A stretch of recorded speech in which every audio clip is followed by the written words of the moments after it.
To let everyone know that we're going to be recording this for purposes of anybody that can't be on this meeting, and we'll go ahead and get started, and we'll start with June. All right, good morning, everyone. This is June Kinoshita. I am PM1 here in the Disaster Planning Unit. Should be sharing my screen. Melanie, you can confirm that you're seeing my opening slide, please? Confirmed, yes, I can see it. Perfect, thank you. So again, good morning, everyone. June Kinoshita. I'm with the Disaster Planning Unit, and as many of you know, we have been working on the Catastrophic Incident Base Plan update to the 2008 base plan.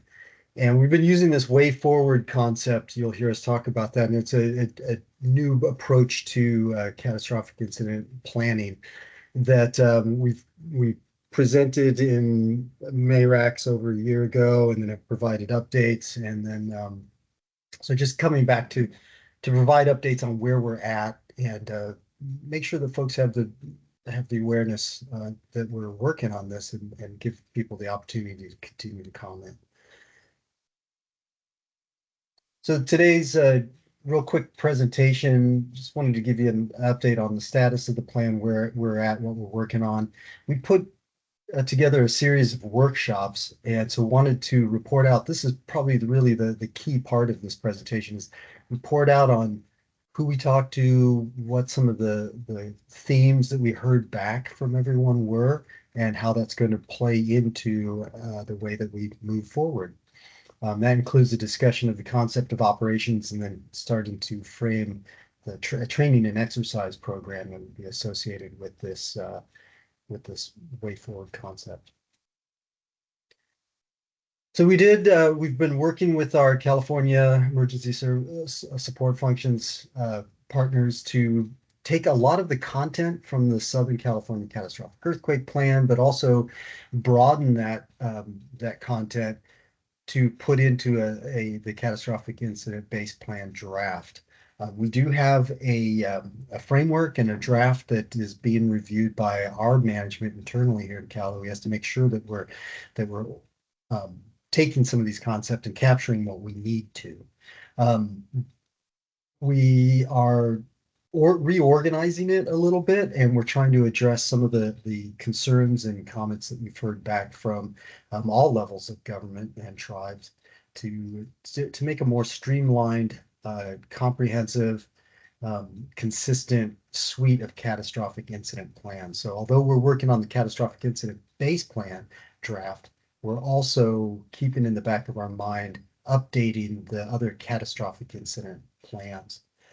And I wanted to emphasize the definition of catastrophic here. There's a couple aspects of that. And one of those is that many of you have heard me talk about how we plan for catastrophic incidents, because if we develop the capabilities that we need to address California's worst case scenarios, that means that we have the capabilities in hand to address the other disasters that may not reach that scale of catastrophic across the state. And definitely, I think all of us would agree that one of the things we're seeing are larger, more impactful disasters and emergencies across the state, as well as a renewed emphasis on the long-term recovery that we need to following these incidents. And so the definition of catastrophic is the one that we're using. It's from our website. I'll invite all of you to visit that. But it's really, we're talking the worst case scenario. That means the thousands of casualties, damage to infrastructure that will have long-term ramifications, thousands of people displaced, having to be moved around the state. Really many of the things that we've experienced, but expanded across a larger geographic range. And it will, the key part of that is that it will almost immediately overwhelm local, state capabilities, and almost immediately require federal disaster declaration and participation. So that definition is important again because it drives the capabilities that we're trying to produce or develop, and that those are capabilities that can be shared across the state. So we are very much working towards that document that coordinates all of those different capabilities. So part of that, of course, is what we heard loud and clear from some of the earlier MARAC meetings, the briefings that we did, plus a survey that was sent out, is that really one of the gaps that was identified in the planning process was the ability to understand how the state level coordination plan meshes with the local emergency operations plans, and then again also with the federal capabilities that we'll need to bring to bear.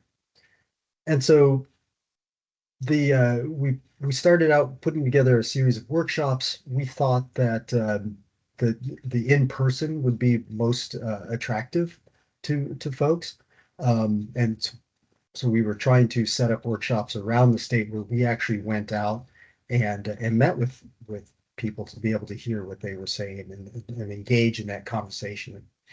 Um, Pretty quickly, though, the feedback that we got was that, and I'll talk about this more, was that there was a value to the online options or the virtual options. So we actually transitioned and wound up offering these both in person and online.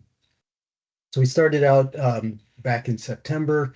We were invited to the DisasterCon conference there in Humboldt and hosted by Humboldt County and Blue Lake Rancheria. This was an opportunity to pilot with a group of folks that have been really engaged over the last several years. And you can see there we had over 35 people in attendance there. October, Cal OES Coastal Region hosted a workshop. Again, it was starting to evolve already, but we had 50 online participants, 12 people in the room. We hosted one that was specifically focused on some of the issues that we anticipate the tribal nations might want to talk about, and we had good online participation with them. And then Inland Region hosted several, Visalia, Red Bluff, and Sacramento really quickly there, all three of them in a row. And we had pretty good representation from counties and some of the more cities, local participants. We did offer one in Santa Ana, the southern region, over 40 folks online, 10 in-person participants. Had a good cross section of private sector, NGO, some federal participation on many of these. And then, although this wasn't a specific workshop, we did have an opportunity to go and present at the Oakland U.S. hosted by the U.S. Coast Guard Sector San Francisco, and we had many of the same discussions, just focused on a particular that federal innovation part. So but we also had some counties and local government representatives there. So quite a few series of workshops. We thought that those were actually incredibly productive, and we're going to talk a little bit about why. One of the key components of that then, the workshops focused on presenting an overview of catastrophic incident planning, again, addressing some of those questions that I discussed a minute ago. Like why do we plan for catastrophic level incidents? What is the definition of catastrophic? What are the ramifications? What are some of the tools that we have? And then one of the parts that was most important and set the stage for capturing that feedback were the facilitated questions. So the first one was, do the concepts of continuity and planning for catastrophic incidents resonate with you? And we include continuity in there because there's a close tie to continuity of government and catastrophic incident planning. Because when we look at that definition, this will definitely be a continuity event for certainly local governments and agencies, but all the way up to some of the federal installations that we might be traditionally relying on to help us respond to this level of incident. So you will see the tie to continuity intertwined through our catastrophic incident planning. Do the state processes link with your emergency management protocols and processes, and do they provide timely support? We'll talk in more detail about that here in a second, but one of the questions that this is a state level coordination plan, but it needs to be able to integrate and be consistent with all the different state level plans, but also local emergency operations plans, federal plans. This is a key part of that linkage. Right? With a lot of new systems coming online, we also want to make sure that that we're able to continue to provide timely support and what that looks like. Are there hazards or threats that or other changes that are not addressed in state level coordination? Other areas of emphasis or focus that need to be addressed? The catastrophic incident base plan and a lot of the catastrophic incident plans that we do have reflect the state hazard mitigation plans, those threats and hazards that are identified in that. And again, using that definition of catastrophic, there's a reason why we focused on those particular aspects. But we recognize that the environment in which we work, the threats and hazards are changing. And this is an opportunity for folks to look at what they're facing and anticipate how we might incorporate those things into our planning, and even if there are things that we're missing that we need to talk about. Great example of that is our increased reliance on cyber resources. So our cybersecurity, our electronic databases that we use, the communication devices, that has definitely changed dramatically over the last 25 years. And then the other obvious example is climate change and how that plays into the disasters that we're already responding to. So then what tools might help facilitate state level support of local response? We're seeing a new emphasis on cyber communications and our databases. We have an amazing evolution in the tools that we use to model what those disasters are going to look like. What planning factors we should utilize to develop our plans and capabilities. And then again, looking at that definition of what's catastrophic, like how does that really, how do those, that state level support change?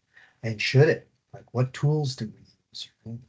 What organizational structures, communication structures, maybe even financing structures should we anticipate needing? What kinds of training and exercise or specific topics would you like to see? And what gaps and how would those trainings or exercise address those gaps? That is something that we heard loud and clear. And one of the challenges with our existing suite of catastrophic incident plans is that we write these plans and then we haven't done as good a job as we need to getting it socialized. And again, that was one of the driving factors for those workshops, the socializing and training and exercising, testing the capabilities that we say that we're going to implement. And then again, what future changes do you anticipate, and are there opportunities to build these into these plans? Where are we going? One of the things that I work on quite a bit is the advanced planning and intelligence unit when we're activated here at the SOC, and I find it fascinating to look at the cascading effects of disasters and the way that our systems are so intertwined that in many cases it anticipating what the next need is going to be is a real challenge, but we have an opportunity there to look forward in this plan. So we asked those questions, tried to engage folks in discussion in the moment, but then also provided the slides and those questions for discussion later. And in a few cases, we got some great feedback after the fact as folks were able to think about those questions, and very much appreciated that. So the workshops evolved. We discovered that people really appreciated the virtual format. And so we again shifted to, although I love the in-person uh, networking and relationships that can be built, um, getting the information out and giving folks the chance to participate, provide feedback in the electronic or a digital virtual format was very much appreciated as well. Well, just within our staff, we discovered that two presenters was key. The image on the right, I presented basically by myself. And what I discovered was that it was a little more challenging to get the read the language of the room, to get the to capture the feedback, to take notes, to be able to really hear what people were saying. And so the two presenters was some of it was logistical, but some of it was also really being able to hear what the information that was coming back. This was an opportunity. We assumed that we'd be, and we were excited about the chance to meet some of the our county partners, city partners, some of our NGO partners, and that certainly was part of that. But it also unexpectedly allowed me to meet many of our Cal OES regional staff that had met only briefly or only in virtually online. And so that really was a surprising but rewarding benefit of these workshops was because of this link between the catastrophic plans and what we're doing here at the State Operations Center and how the information is flowing from operational areas, counties, cities, NGOs, all our tribal partners back up to the SOC and then back out from the SOC. We heard a lot of appreciation for the effort of coming out to meet with folks, and we are definitely pushing that back up to our leaderships. And this is something that the socialization is critical and it's important, and there's really good information that came out of these workshops.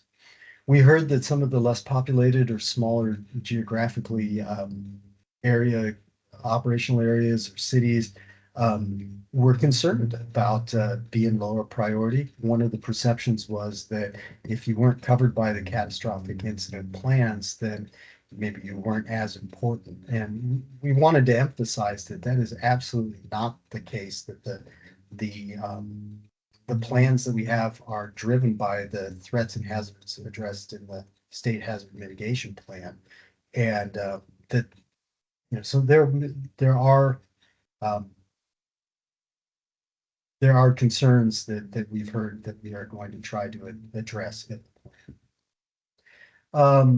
We also heard concerns about the way the REOCs are no longer being used, the physical facility, and how that transfer of information or the function is actually taking place. That was a concern that we passed on to our leadership, and that's something that needs to be exercised and addressed. I already talked about this concept of developing capabilities. We also heard that the constant activations and diversity of disasters and emergencies are a challenge to participating in the planning process for socializing, training, and exercise. And that's something that we need to at least recognize. And then after action reviews of state and local integration are needed. We do a good job of doing AARs for our particular silos, but there's an opportunity there to get a better look at how that information flows up and down or how the coordination happened.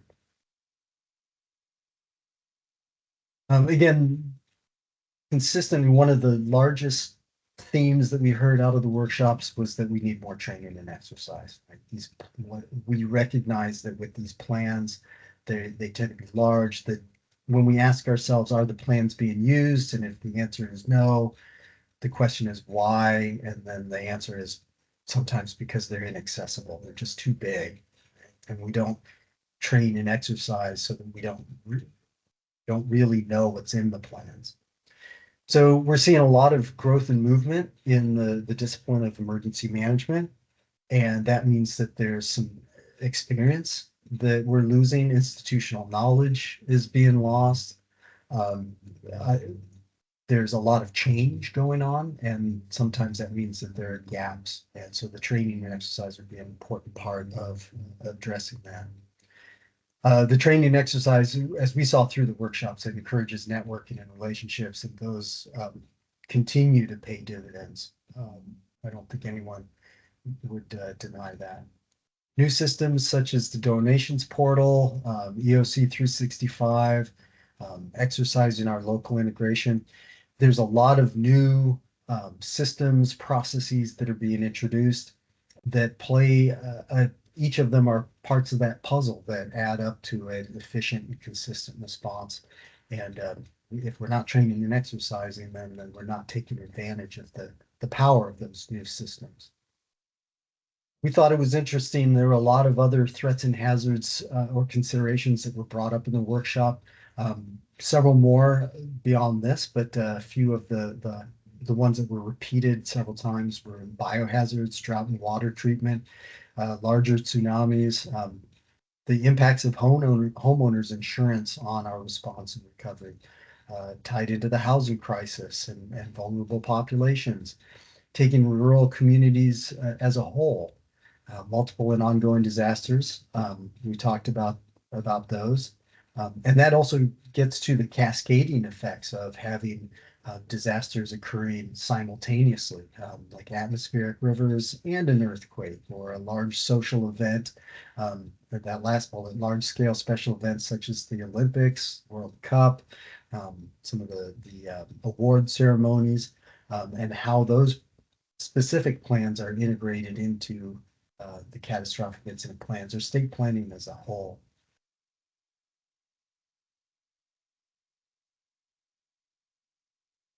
We talked a lot about the complexities of this system that we've developed. The state emergency plan is in review. It's about to be signed. That sets that framework based on the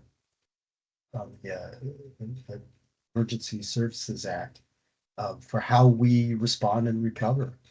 And so a lot of as we try to tie state level coordination in with federal resources and capabilities, and then the local emergency operations plans, having a common language and an understanding of those terms and those concepts and how we can use those is, I think, going to be one of the most important parts of this plan.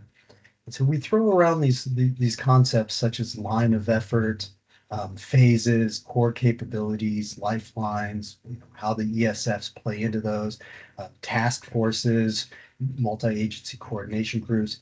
And so one of the things we're working on is mapping out whether folks are using those at the local level, how we're using them at the state level, and whether they mean the same thing when we ask our federal partners to bring their capabilities to the table.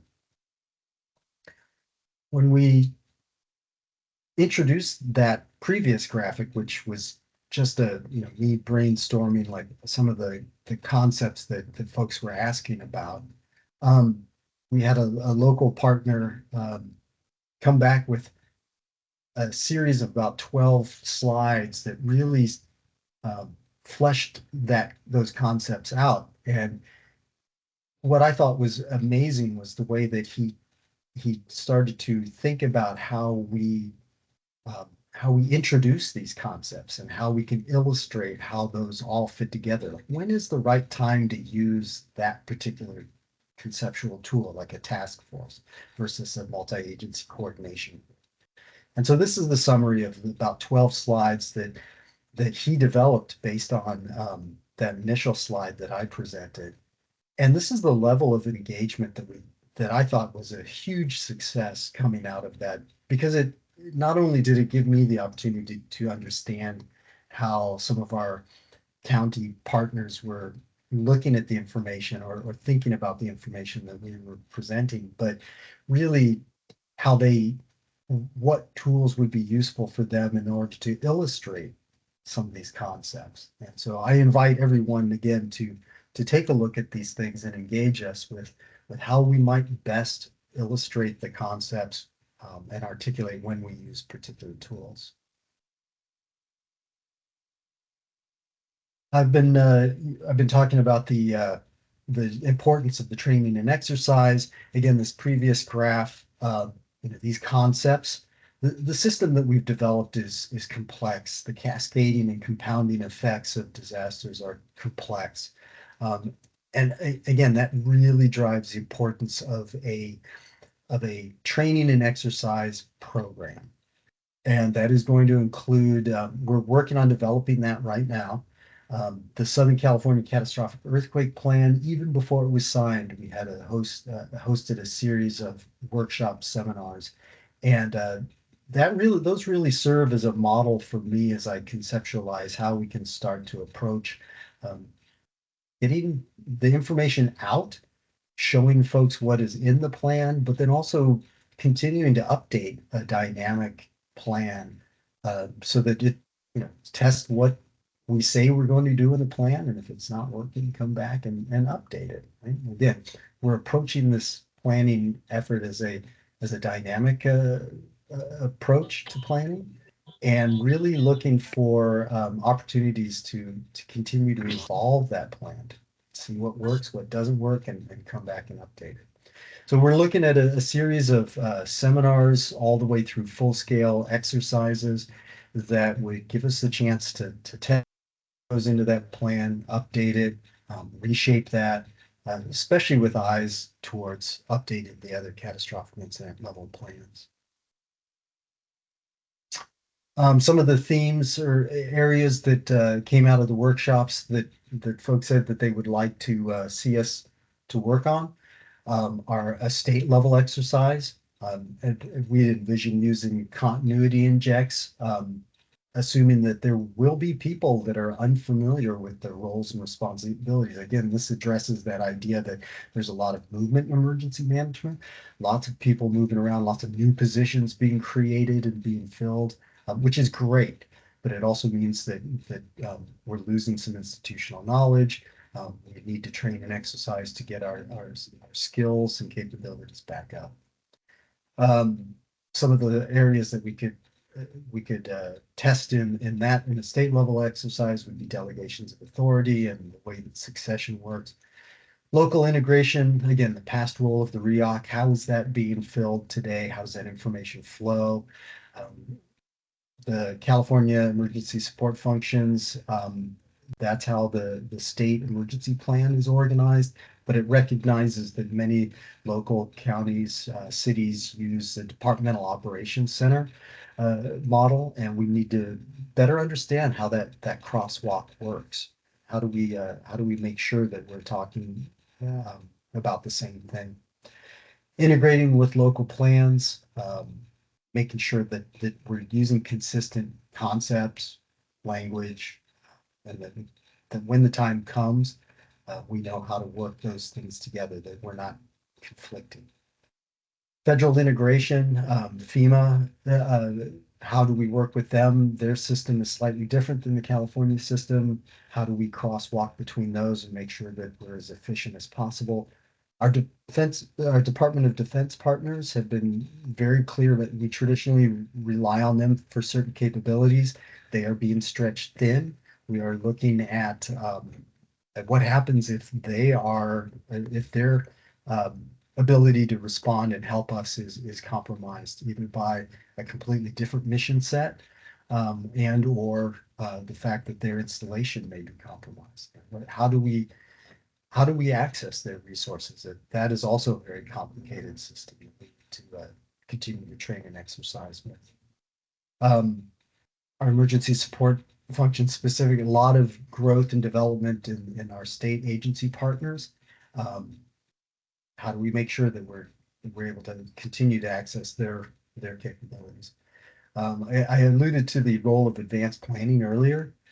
Really looking at the cascading compounding effects of these disasters and anticipating how we may need to prioritize for getting power, water, transportation back to certain critical infrastructure so that we can continue to support the response itself. concepts of community lifelines. How do we convey information? How do we assess the severity of a situation, the status of a situation? How do we convey that information to our partners, and especially the public? How do we convey where we're at, what we're accomplishing to the public? And then, of course, the integration with recovery, always important to emphasize these days, seeing that grow. We're on a very tight time frame. A lot of these you will see across the top here, they're to be determined. Some of that has to do with the recent activations and disasters that we've been addressing. Some of that also has to do with our state agencies and partners being pulled into those activations, ourselves being pulled into that. We are very much looking forward to the next steps will be working with our Department of Defense, both state and federal Department of Defense, military partners, incorporating utilities, private sector, commodity movement and logistics, and then looking at our relationships with our other state partners. So some of the states that surround California. I'm recognizing that California plays an important role in the economies, but also the response and recovery to those states, but also that we'll be relying on them as well. So that relationship is going to be very, very important.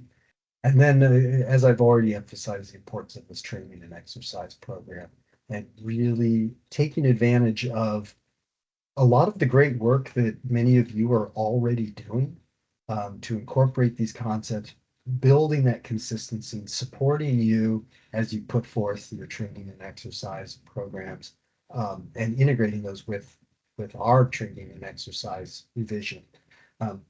We're a small unit.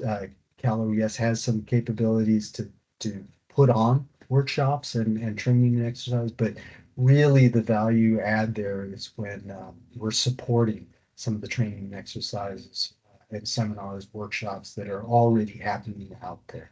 And so we're looking at opportunities to build the relationship through updates such as this to be able to really leverage that. And then we're ultimately the draft, we're going to have several other opportunities for folks to provide feedback on the content of the plan and the way it's arranged. And so we're looking forward to getting out some drafts to folks so they can see how their content that they've already provided is being integrated in. And so lots going on. I will put my contact information in the chat. Very much looking forward to an ongoing dialogue about what we're doing, and will make myself available to answer any questions or hear your feedback as needed. So, Melanie, with that, I will hand it back to you. Thank you so much, June. I appreciate your presentation. And when you send over the slides, I'll send it out to everybody that's on the call. Does Perfect. anybody have any questions? Thank you so much. I'm not seeing, actually, let me check the chat. Sure we don't have any questions. And we don't. Thank you so much, June. I appreciate that. Thank you, Melanie. Thank you. We'll turn it over to Cari for the community planning unit. Good morning. Let me see if I can share here.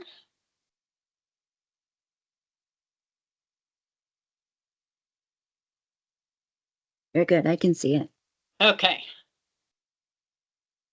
So good morning, everybody. I'm Cari Porter. I'm the program manager over the community planning unit in planning and preparedness at Cal OES. And I thought, since it's been a while since we started this new process with the county EOP reviews, that it was time to kind of check in and see where we're at, and maybe remind some people or inform maybe some new people what it is when we're talking about this. Oh, let's see if my own clicker will go to the next. Okay. So I thought we'd just provide, a real quick overview, touch on the process, go over some of the frequent recommendations we've seen over the last 3 years, and kind of where we're at with getting all the counties reviewed.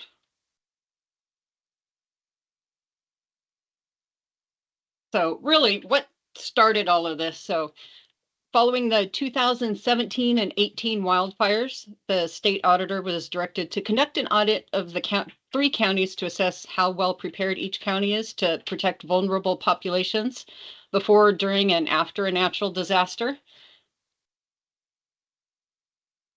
And the auditor's report came out finding that California was not adequately prepared to protect its most vulnerable residents, and highlighted vulnerabilities of populations with access and functional needs, as well as some county failures in preparation and state support. So the report recommended that state and counties improve 4 critical areas of planning. That's assessment of populations to determine the needs that communities will have during an emergency, involving community representatives of people with a variety of access and functional needs to provide insight into the planning process, updating emergency plans for alerting, evacuating, and sheltering residents, and using best practices for emergency planning to protect the vulnerable residents during natural disasters. And then this led to several new pieces of legislation regarding county emergency plan submission, the planning process and content, and review. So between 2016 and 24, there have been several bills amending or adding to government code regulating emergency plans. And then in addition, AB 1638, while it didn't specifically addressed regulating emergency plans, it did add to government code relating to local government providing emergency response services, and it introduced requirements on the manner in which information is provided in languages other than English, and that started January 1st of this year. So one requirement of AB 580 was the requirement for a county to send a copy of its emergency plan to Cal OES on or before March 1st of 2022, and upon any update to the plan after that date. So we have received, all the older versions by that deadline. The legislation specifies county, but for the purposes of the review and any subsequent review, counties can submit their operational area plan if that OA plan serves as the county plan. So even though the legislation says county, the operational plan covers that if that's what's used as the county plan. I'm not going to go into the details of all of these pieces, just to kind of touch on the topic areas covered. So we have, several pieces of legislation had elements pertaining specifically to access and functional needs, content and planning process, and also added on an on-request AFN consultation. And then we have SB 160 addressed cultural competence in emergency operation plans. And as I mentioned, the AB 1638 added some language requirements for providing information. AB 781 addressed pets in shelters and warming and cooling centers. And then most of these the pieces of legislation were specific to counties, but some of them did also mention cities, and I believe AB 781 is one of them that went beyond just the county. So several pieces of legislation, AB 580, 2386, 2968, added and amended sections of the government code pertaining to scheduling and content of emergency plan reviews, which is kind of where we are, what prompted this process. So this included a requirement for Cal OES to review emergency plans from at least 10 counties every year, beginning in 2022, and to complete a review of all county emergency plans by January 1st of 2028. And then Cal OES is to determine a yearly emergency plan review schedule and share it with the counties. Priorities given to counties with a high risk for wildfire disaster. And then additional counties updating plans can add to those 10 selected in the year. And then at the end of each review, counties are to develop and revise its emergency plan to address issues identified. So what changed, beginning in 2022 is, in addition to SIMS, NIMS compliance, there was a list of elements added to the review of emergency plans that was identified in the legislation. These included whether the plan substantially conforms to or exceeds recommendations in FEMA's Comprehensive Preparedness Guide 101 or CPG 101, whether the plan is consistent with the Cal OES proposed best practices, whether the plan protects and accommodates vulnerable populations during natural disasters, whether the plan has established procedures for alerting, evacuating, and sheltering individuals during an emergency, if it has evacuation routes and plans and shelter-in-place plans, including preparations for evacuating or caring for individuals with access and functional needs. And then if there's efforts at community outreach to prepare communities and individuals to take action in the event of an emergency or a disaster. There's accommodations for persons with pets, large animal evacuation plans, and plans to ensure the health and safety of citizens during power outages. So all of these elements are covered in the crosswalk that we use to aid in the review process. And I'll touch a little more on the crosswalk in a couple of slides. So for more detailed information on all of these pieces of legislation, you can refer to our handy dandy legislation fact sheet, which is on the community planning page of the Cal OES website.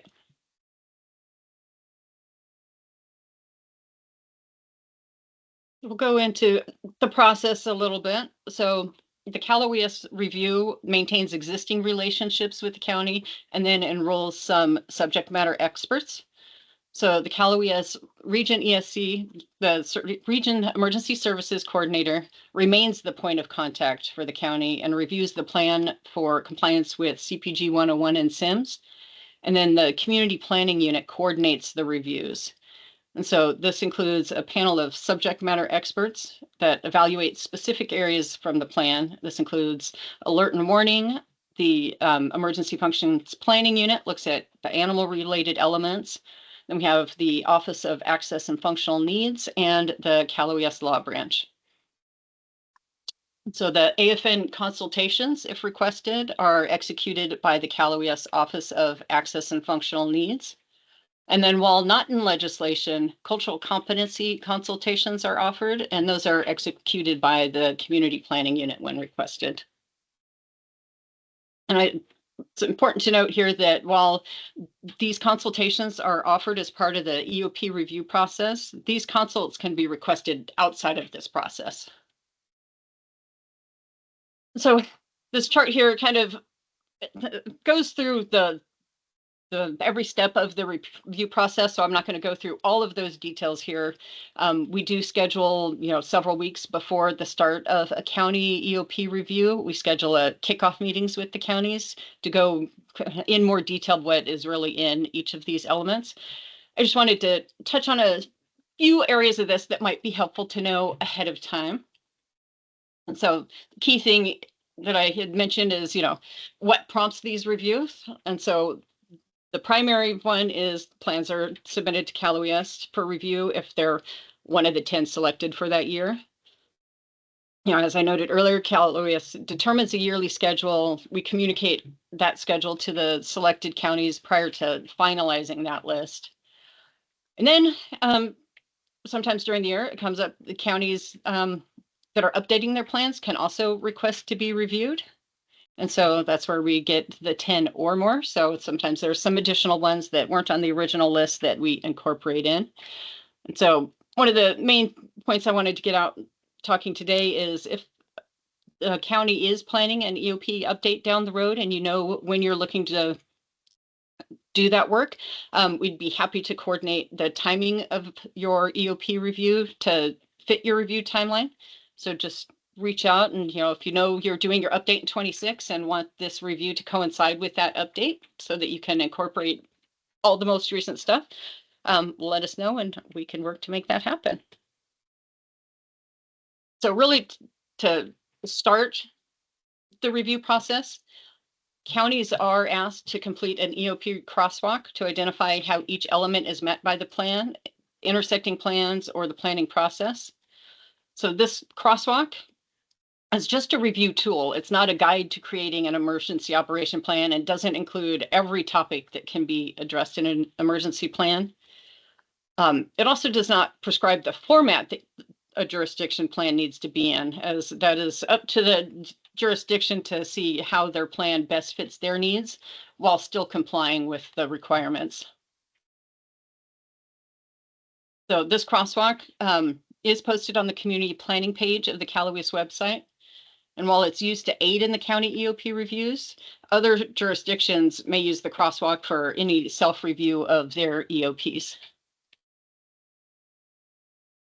So at the initial phase, also along with the crosswalk, the counties are asked to provide a digital version of the EOP and any of the supporting plans and annexes that were identified as meeting the crosswalk elements. We ask that those are submitted with the crosswalk, and we are requesting that 508 compliant, so accessible documents are provided if at all possible, as some of our reviewers do use screen readers.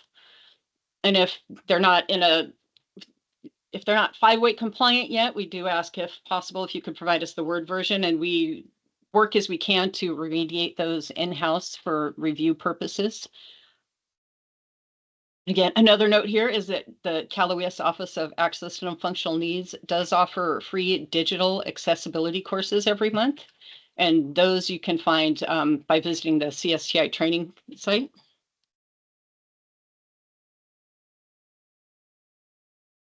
And so as part of the process, we're always looking at ways to improve. So we send out surveys and have a hot wash every year. And so after 2023, some of the feedback is the counties wanted to see kind of where we were looking at with the recommendations beforehand. So we did add a wrap up in there. So we do meet with the counties now before we finalize the review summary report to kind of go over those reviews, the recommendations, and have a discussion.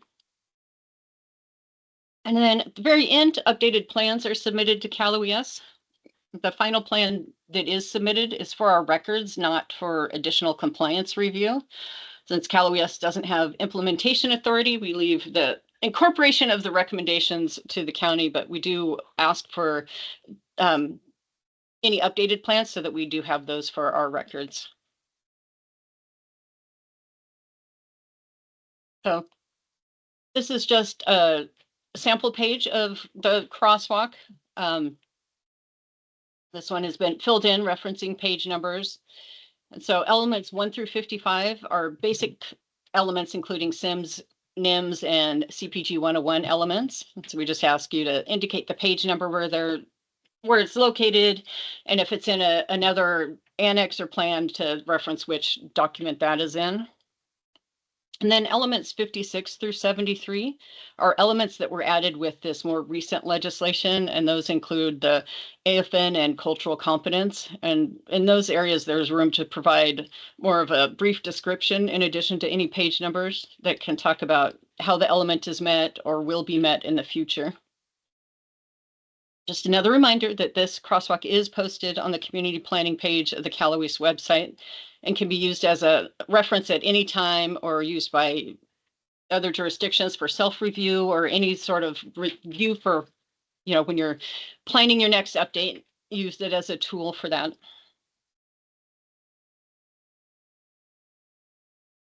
Then now that we've completed 3 years of reviews, we have figured I'd go over just a list of some of the frequent recommendations we see, excluding the AFN and cultural competence recommendations and considerations. So one we see most frequent is item 70, large animal evacuation plans. This includes develop an animal evacuation plan, including large animal demographics, transportation, sheltering, care, biosecurity, carcass disposal, and euthanasia plans. Item 67, status of county emergency alert system. Says identify the notification systems and methods to be used. And alert and warning notifications that extend across multiple jurisdictions should be communicated and coordinated with the impacted and neighboring jurisdictions. Item 4, record of changes, include a table detailing the record of changes, including who's responsible for the EOP's maintenance, change number, data change, and a summary of the change.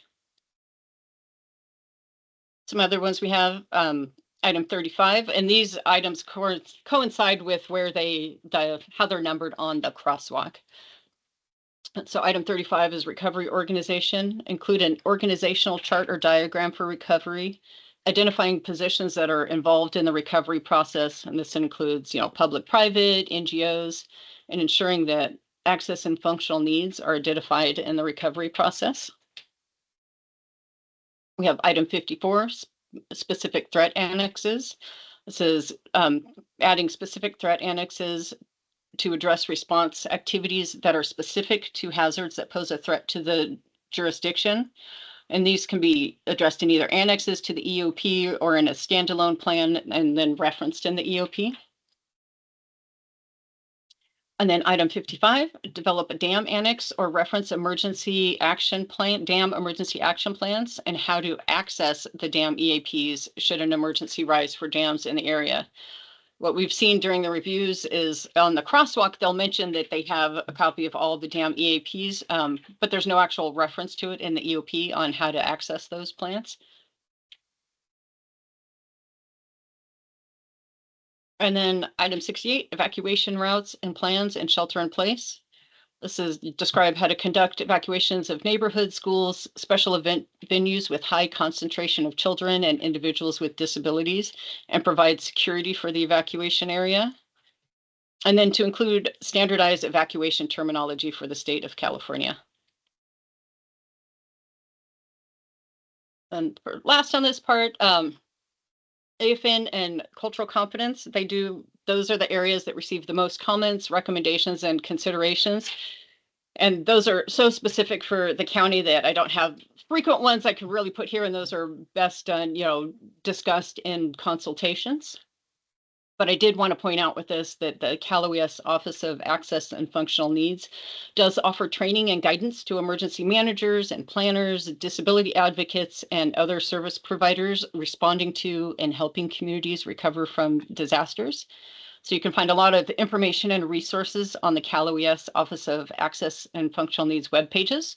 This includes a library of reference documents, one of which is the Integrated Evacuation Planning for Jurisdictions and Individuals with Access and Functional Needs.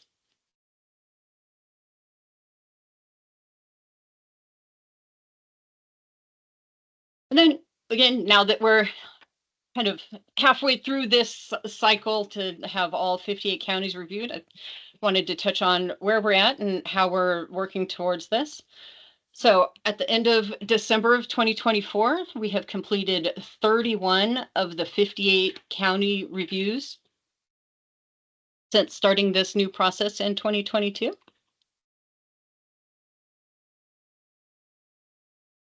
And then we have 2 additional counties that started reviews in late 2024 and are nearing completion.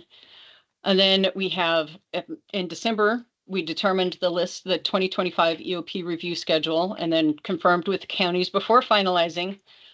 And so we have the 10 that are up for 2025 here. And then these reviews don't all start at the beginning of the year. These are staggered throughout the year so that we can focus on one county at a time instead of trying to do everything at once, and to help work with timing for each of the counties. And then while these counties are coming up, one of the goals of this presentation is to try and ease any apprehension of upcoming and future counties that they may have about this review process. We look at the review process as an opportunity to support the counties and provide a service. I mentioned before, at the end of each year, we survey the participants from that year and get feedback on what's going well and what's not. And the surveys from this year from counties that have gone through the process mentioned being apprehensive before starting, but found the process supportive, collaborative, and informative. So I'm getting a jump start on our after action follow-up, because one of the areas to improve is to let other jurisdictions know that the process is not, that they shouldn't have apprehension going in because it really was collaborative and informative. So wanted to make sure to throw that in there.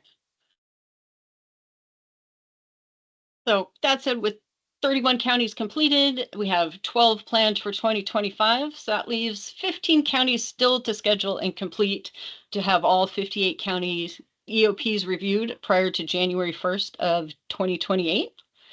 So I wanted to take a moment here to reiterate that if a county is planning an EOP update, we'd be happy to coordinate the timing of the review to fit your update timeline.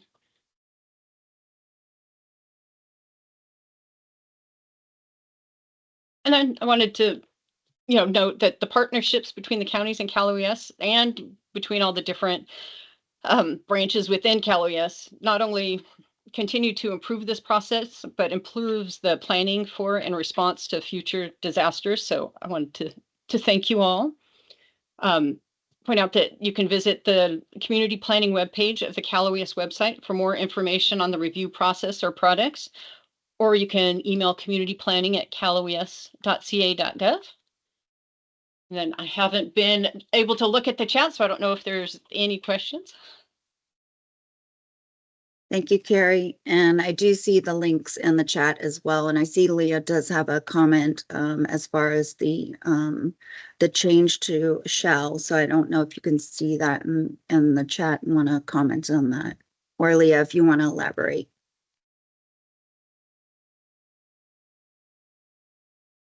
I was just asking because when we did, go ahead. Maybe I don't need to. So the legislation has said shall. There are certain ones we have where we make not necessarily recommendations, but there's considerations because there's like different things that counties can choose, but we don't dictate how you interpret that recommendation, and that's really for the county to determine how best to implement those changes or Sounds those good, recommendations. I'm sorry, I didn't catch what you said. I think I talked So I over was you. just saying. No, sorry. Thank you. That sounds good. That explains it. Thank you. Okay. All right. Thank you, Cari. Do I have any other questions, comments? I don't see anything else in the chat. Okay. Thank you, Cari, for your thank time. you. Oh, wait, I do have a question right here. Brian, go ahead. Yeah, just more of a statement. We had submitted our emergency operation plan to the planning division for review about a year prior to it being submitted to our board of supervisors for their adoption of that plan. And I just wanted to say that was very, very helpful and instrumental in updating our plan and make sure that it was very complete and meeting the legal requirements prior to the review of the submission to the Board of Supervisors. So if anybody has, if they want an idea on the timing, it's good to get it to Cal OES, at least a year in advance before it has to go to your board for adoption. That is all that's just the statement I wanted to make. Thanks, Brian. I appreciate that. Do we have any other questions for Cari before we move on? I don't. Go ahead, Cari, go ahead. I just want to respond. So different time, ideally in an ideal world, we try and get these done within, 90 to 120 days. That being said, there are disasters, reviewers get called away. So yes, if you know you have a date that you want it done by, please communicate with that with us. So that we're aware of it. There are delays we do have some documents that take longer. There's more things to connect. There's multiple activations. We have reviewers away. So times can extend out, but we are trying to get that time shorter, but I'd say we need at least 90 days to get through the full review process if things run fairly smooth.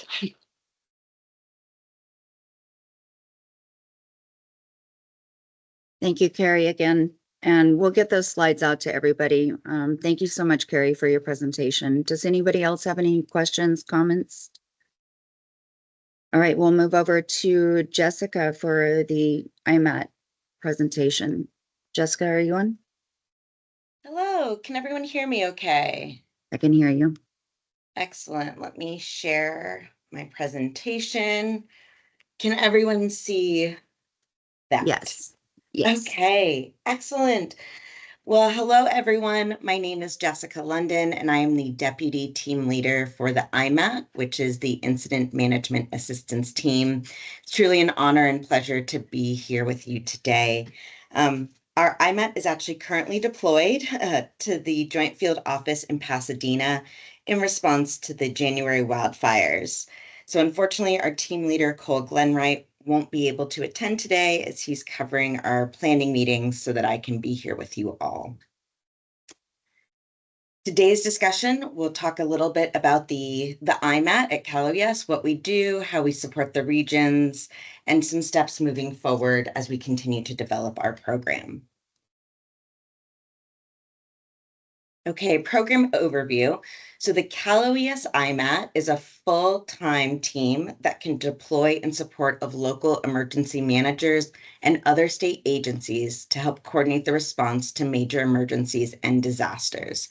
We are a brand new team. We're still in development, and we are still refining things, especially as we keep getting sent out on some different missions, like this big one in Pasadena and in LA.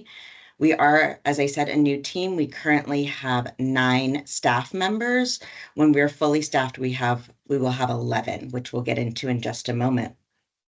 While our IMAT team is primarily designed to support local EOCs or emergency operations centers during larger complex incidents, as we can see here, is what's happening right now. We're actually in a joint field office working with our state and federal partners, as well as in constant coordination with our regions and counties and community folks as well. The purpose of the IMAT is that we can deploy to provide expertise, act as a force multiplier, and enhance coordination with the State Operations Center or the SOC. And at all times, the IMAT works in partnership with Cal OES region staff to provide unified support. This is a very important point. The IMAT is not created to take over or replace the regions in any way, shape, or form. We are here to just act as support for them because they have such a big task, such a big lift, and do so much. So we're there to help also support them, as well as work with them to support our locals. I personally have had the pleasure of working hand in hand with several region staff and their leadership on this current disasters response and recovery. And those partnerships and that expertise has been unparalleled, and we could not do what we do without them. Go next. Okay, so as I said, we are an 11-person team. We're working on getting everyone Type 1 certified so we can best support local government response operations and coordinate state engagement. In terms of our place at Cal OES, we are within the response directorate at headquarters response, which is the same with the SOC. And then we're integrated with the Cal OES regional ESCs and their leadership when deployed. The general idea for FEMA's IMAT program, which our program takes inspiration from, was established after Hurricane Katrina as needing force multiplication, as well as switching out of staff so that they can get some downtime and recover. We are not a traditional incident management team or an IMT that you may hear typically in the fire service like CAL FIRE. And we're also not a replacement for the regional ESCs or the SOC incident support teams, which is the permanent, the red, white, and blue team. Once again, we're coming in as an additional resource for everyone. Now, when I refer to an IMT versus an IMAT, I know that the acronyms are almost the same. So really the designation comes down to an IMT, incident management team, is primarily focused on field operations. So they'll be out in the field at an incident command post, something of that nature. And it's typically fire or law enforcement, public safety personnel, something like that. On our side, what this CalOES IMAT team is that we're really focused on the EOC environment and supporting operations there. And we are composed of emergency managers, so not that fire specific or law enforcement specific team. Additionally, we are a full-time team, so this is our primary duty and our only focus. We're not being pulled away from another, our steady state work. This is what we do. So that's one of those big differences there. So about the CalOES IMAT and where this inspiration comes from, CalOES has not, or California, I should say, has not had an IMAT previously, but there are federal IMATs through FEMA, as well as the US Coast Guard. So we are taking inspiration from some of the work that they've done. We've developed really good partnerships with those groups so that we can build off of their standard operating procedures, their processes, lessons learned, but then tailor it specifically to California's needs. We've also been in coordination with some of the few other IMATs around the country so that we can all work and learn from one another. Fortunately, California has not had an IMAT team before from the state and has been able to handle a lot that has been thrown our way. So this program is just enhancing that capability. So the IMAT comes in and we have EOC credentialed personnel to assist in a variety of response functions and recovery planning, even mitigation as well. So here's an example of some of the mission areas that we can assist in. Incident stabilization is a big one. We have PIO or public information. We have a safety officer, operations, state agency coordination. As we know, in many of these disasters, there's a lot of different state agencies that get involved. So being able to help coordinate those contacts and those resources. On the planning side, we have action plan development and SIT-STAT reporting. We have on logistics, we have resource requesting and logistics, emergency contracting, procurement support. And then we also have finance and admin, so disaster financing, cost recovery, technical assistance, and then recovery transition planning. And one of those critical things as well is just taking the lessons learned from prior incidents that we have done specifically, or that we have studied, or that we have been involved in our lives before the IMAT. So when the IMAT comes in, we can either support and guide the local EOC personnel, Emergency Operations Center, or we can directly fill positions if there are gaps or if staff, really need downtime, but it will always be under supervision of the local EOC director, and that's going to need to be worked out at a higher leadership level. It's important to note that the IMAT will never come in unless requested, and there's a special requesting process we'll come to discuss in just a moment, but the IMAT will never just show up at your door. That's not appropriate. That's not what we'll do. It is by request of a local jurisdiction. If you were to request the IMAT, we can be very flexible and deployed in various configurations. So we could come as our full team, which is this 11 personnel. The team leader, Cole Glenwright, myself as the deputy. Then we have PIO, safety, operations, planning, logs, and finance. So this is for a very large or complex incident or where staffing is limited. We might need to do a night shift. And that's kind of our default configuration that we can be sent out in. And then we can demobilize as needs are assessed. That is what we came out with for this LA incident. For the short team, we can split the team up and have it be a smaller team. So this is when there's just some additional capacity that's needed, or if there's sustained operations, so IMAT personnel can be rotated. And then we have single resource. So first, with single resources, it should always try to be filled through EMA requests. First and foremost, if it's unable to go through that process, then we can look at sending out some of our folks as a specific position or single resource or 2 or 3s. So this is a key part, the request process. So an operational area can request assistance from the IMAT through your assigned CalOES Regional Emergency Services Coordinator and the SEMS process. So the region Regional ESC will be able to assist in scoping the request if required. So first, the operational area places the initial request with the assigned regional ESC or talks to them about it. And then that region ESC will facilitate coordination between region leadership and the IMAT to scope the request. Following that, there is a decision made by Cal OES leadership on if this is the best use, if this will be the most effective, or if there's some other solutions we can come up with. And then if approved, the region EOC will get notified and be involved in those discussions, and then we'll let the operational area let them know what's happening and will help facilitate pre-arrival coordination. Our IMAT team is able to deploy within 2 hours of notification. We can arrive on site anywhere in the state within 12 hours. So we are a very rapid response team. Ideally, what we like to come in is we like to come in, help stabilize the situation, provide that immediate support, and then work on turning the situation back over to other state assets or the region or the locals, depending on what the situation needs. It's very dependent on what the needs are, and we will work through that process and that coordination.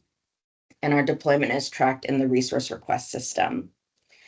During our deployment as the IMAT, the region ESC will serve as a liaison officer for our team and still is the principal point of contact for Cal OES for the operational areas. They are embedded within our group and are an essential member of our team.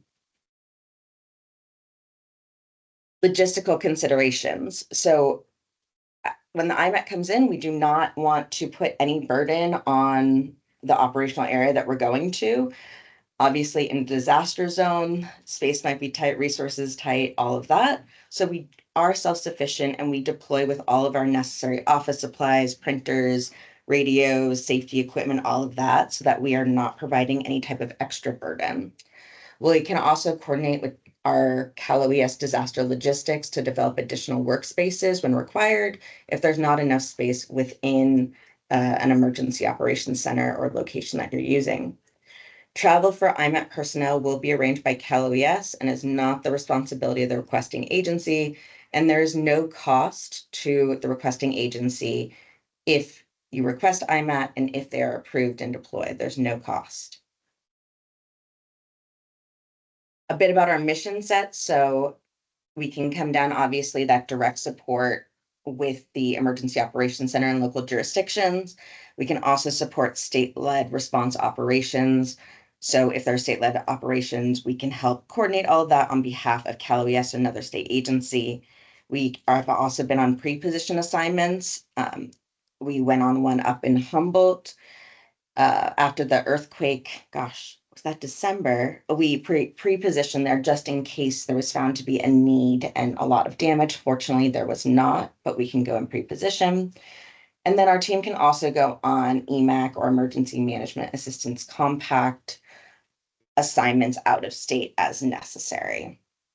And of course, for the State Operations Center, they have a ton of absolutely excellent personnel, but if there's any need, we can always help support the SOC as well. Then here is the contact information for myself and then the team leader, Cole Glenwright. I will put in the chat also my name and contact information. Please reach out if you have any questions or any feedback. As I said, we are a new team. We're working to make this team as effective to support our communities and our regions and our operational areas as we can in all of California. So we are working to continue that development process. We really appreciate all the support and partnership. And thank you again for letting me join you here today. Thank you, Jessica, for your presentation. I appreciate that. And I do see your information in the chat. Does anybody have any questions for Jessica? I'm not seeing any questions in the chat and no hands up. So that will be our last presentation for the day. Do we have any? Actually, go ahead. We have a question up.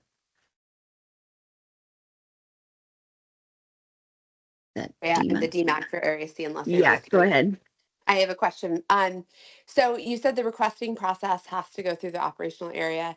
Is it like, does it have to follow that process, or if you have an area that's completely inundated, can they put that request with coordination with the OA, but to the state? Great question. So the regional ESC in that area will be able to help elevate your request. So even if your group may not have time to figure out exactly what's needed or things are inundated, your regional ESC will be able to take that information and they can elevate it up through their leadership and then CalES leadership in general. Does that help? Oh, yeah, absolutely. Thank you. Okay. Looks like we have another question. Stephen, go ahead.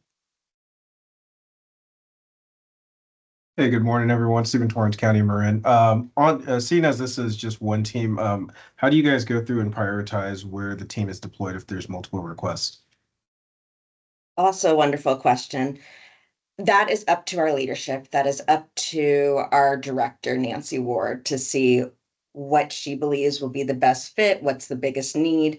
We're able to start in a place and split our team if needed, or to, go out, help one group, and then demob and go to another incident if needed. At this time, since we do only have one team, if this is a successful program, of course, it would be great to build out and have multiple teams, but at the moment we can either split our team or it's really up to leadership to determine those priorities. Thank you. Of course. And I did see a mention in the chat about instruction document on specific process. Yes, we are working on that. Thank you for that, James. We're working on also, we had planned, to be perfectly honest, we had planned January to be a time where we were actually going out, meeting with all of the region staff, and then through them also meeting some of our operational areas.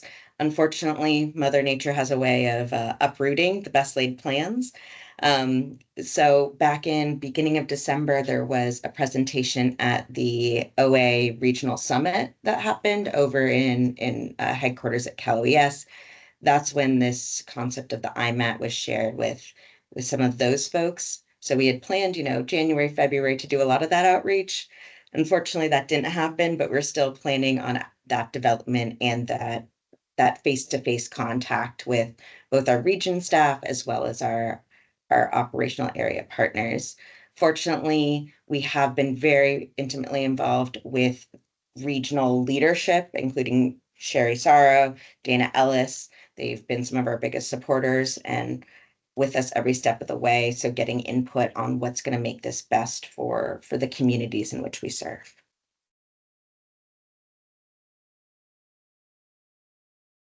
Thank you, Jessica. Do we have any more questions for Jessica at this time? Go ahead, DMAC.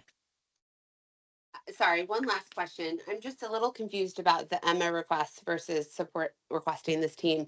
Do we need to put in an EMA request first? And then if that's not fulfilled, then this team can be requested, or what does that process look like? Yes, so if you just want one specific person, like you just need one PIO, that's when you would want to go through the standard EMA request, which if anyone's here from the region, I believe that goes through, the region can help you with that, at least coordinating with that. If you want the whole actual IMAT team or parts of it, that's where you would go through also the regional ESC to work with creating an actual request that gets sent up through region leadership and then CalOES leadership. In terms of that single resource request, the IMAT is a backstop if nothing is filled through EMA, but we just don't want it to be the first place that's looked, because if we start pulling people from the IMAT, then if we have another major deployment, we're already going to have someone kind of out from our small but mighty team. Does that kind of clarify a little bit, or clear as mud? So EMA requests, I believe those go through the region still. If someone from the region can speak to that, that would be much appreciated. But that would be the first process to go through if you just want a single resource. If you want the full team, or you want what we call a short team or a partial team, that's when you would still go through the region, but it would be specific to an actual IMAT deployment request. So I want to just clarify, thank you for that.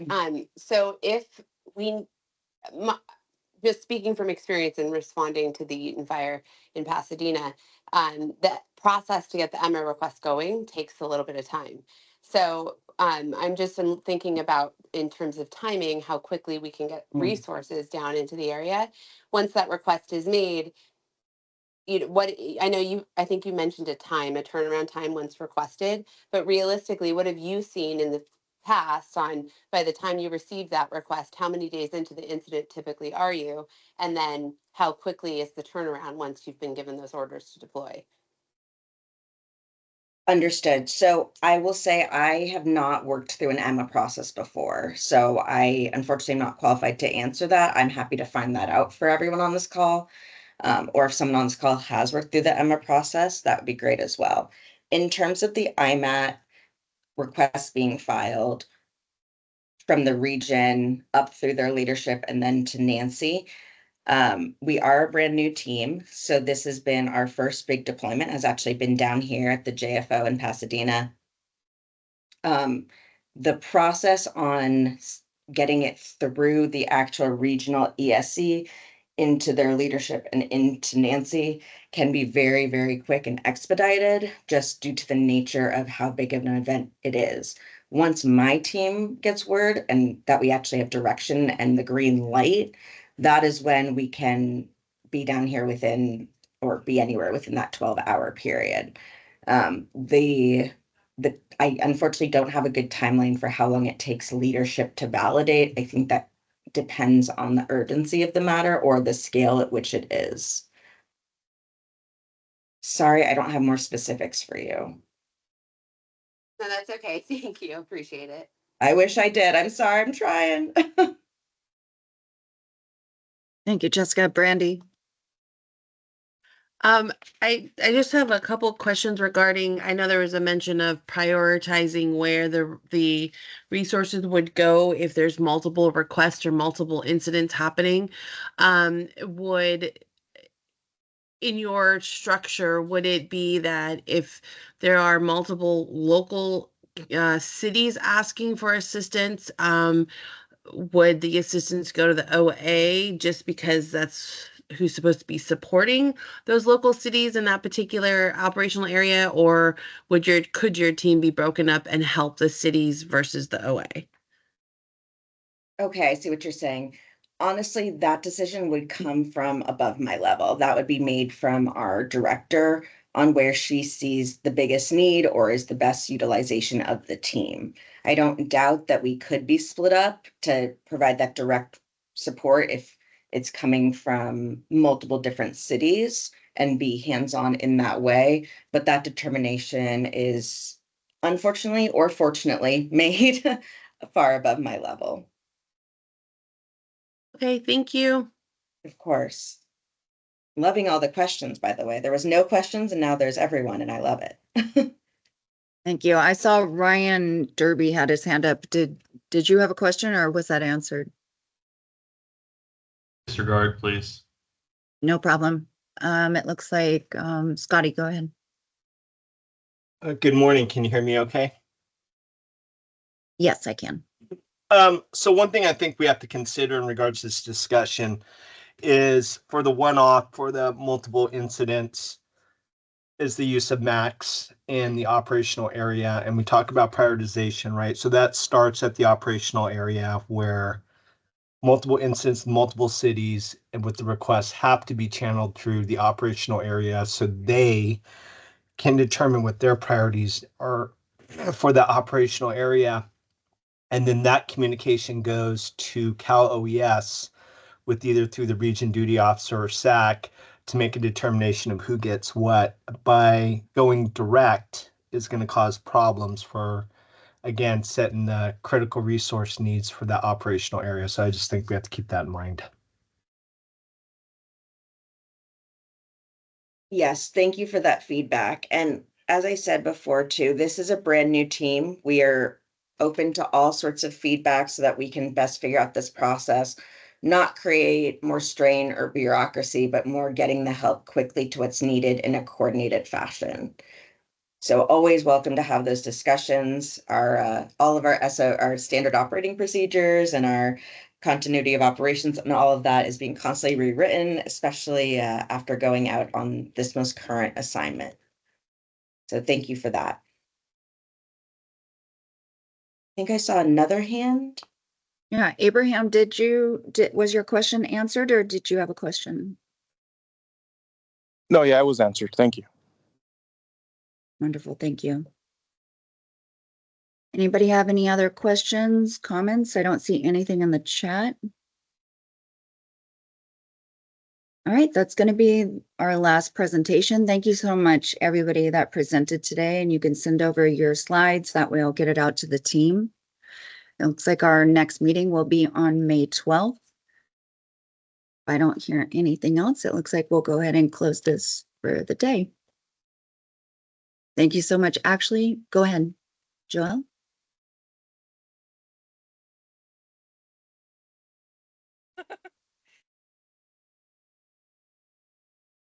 Did you have a question?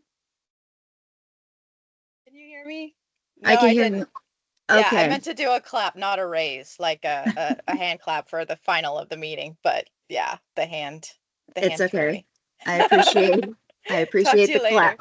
All right, Okay, bye-bye. bye.